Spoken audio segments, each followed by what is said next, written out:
জনপ্রিয় ম্যাগাজিন অনুষ্ঠান ইত্যাদি এবার অনুষ্ঠিত হচ্ছে শেরপুরে। ইতিহাস, ঐতিহ্য, সভ্যতা, সংস্কৃতি, প্রত্যন্ত সম্পদ, মুক্তিযুদ্ধের গৌরবময় স্থান, আকর্ষণীয় পর্যটন কেন্দ্র, প্রাকৃতিক সৌন্দর্য ও জনগুরুত্বপূর্ণ স্থানগুলো সম্পর্কে জানাতে ও জানতে দেশের বিভিন্ন স্থানে গিয়ে ইত্যাদি ধারণ করা হয়। সে ধারাবাহিকতায় এবারে পর্ব ধারণ করা হয়েছে শেরপুরে। মঞ্চ নির্মাণ করা হয়েছে শেরপুরের নালিতাবাড়ী উপজেলার গাঢ় পাহাড় এলাকায় অবস্থিত দৃষ্টিনন্দন মধুটিলা ইকো পার্কে। সীমান্তবর্তী এই সবুজ পার্কের সবুজের সমারোহের সঙ্গে সঙ্গতি রেখে বিভিন্ন প্রজাতির গাছ দিয়ে মোড়ানো মঞ্চে ধারণ করা হয় এবারের ইত্যাদি। জনপ্রিয় ম্যাগাজিন অনুষ্ঠান ইত্যাদির নির্মাণ প্রতিষ্ঠান ফাগুন অডিও ভিশনের এক সংবাদ বিজ্ঞপ্তিতে এসব তথ্য জানানো হয়েছে। এতে বলা হয়েছে, অনুষ্ঠানের বিভিন্ন পর্ব ধারণ করা হয় জুলাই মাসের শুরুর দিকে। নালিতাবাড়ীতে ধারণ হলেও দর্শকেরা আসেন 50 থেকে 100 কিলোমিটার দূরে অবস্থিত বিভিন্ন উপজেলা থেকেও।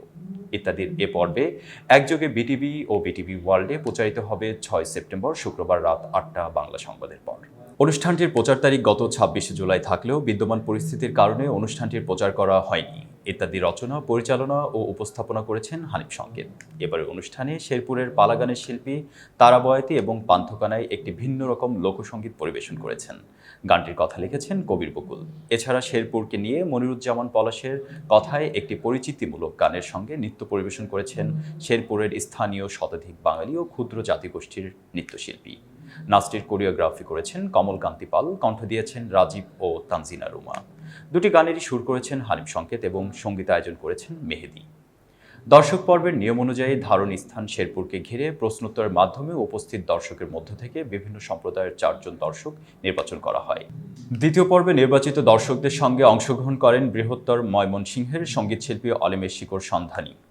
ইত্যাদি সবসময় দেশের প্রত্যন্ত অঞ্চল থেকে প্রচার বিমুখ জনকল্যাণে নিবেদিত মানুষদের তুলে ধরার পাশাপাশি প্রত্যন্ত অঞ্চলের অচেনা বিষয় ও তথ্যভিত্তিক শিক্ষামূলক প্রতিবেদন প্রচার করে আসছে। সেই ধারাবাহিকতায় এবারে পর্বে রয়েছে কয়েকটি প্রতিবেদন। রয়েছে শেরপুরের উপর একটি তথ্যভিত্তিক প্রতিবেদন।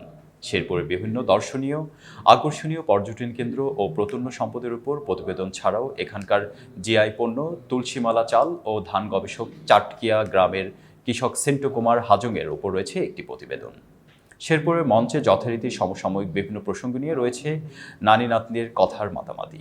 শহীদুল ইসলামের এক অপ্রচলিত শখের দুর্লভ সংগ্রহের উপর রয়েছে একটি প্রতিবেদন। শেরপুরে হাতি মানুষের দ্বন্দ্ব দীর্ঘদিনের এ বিষয় ইত্যাদির এবারে পর্বে রয়েছে একটি তথ্যভিত্তিক অনুসন্ধানী প্রতিবেদন। বিদেশি প্রতিবেদন পর্বে রয়েছে চীনের রাজধানী বেইজিংয়ের অবস্থিত চীনের কেন্দ্রীয় টেলিভিশন ভবন, চায়না টাওয়ার ও বিশ্বের মহাবিস্ময় চীনের মহাপ্রাচীরের উপর একটি তথ্যবহুল প্রতিবেদন। এতক্ষণ বার্তা বৈঠকের সাথে থাকার জন্য ধন্যবাদ। নতুন নতুন তথ্য সংবাদ পেতে বার্তা বৈঠকের ইউটিউব চ্যানেল ও ফেসবুক পেজের সাথেই থাকুন।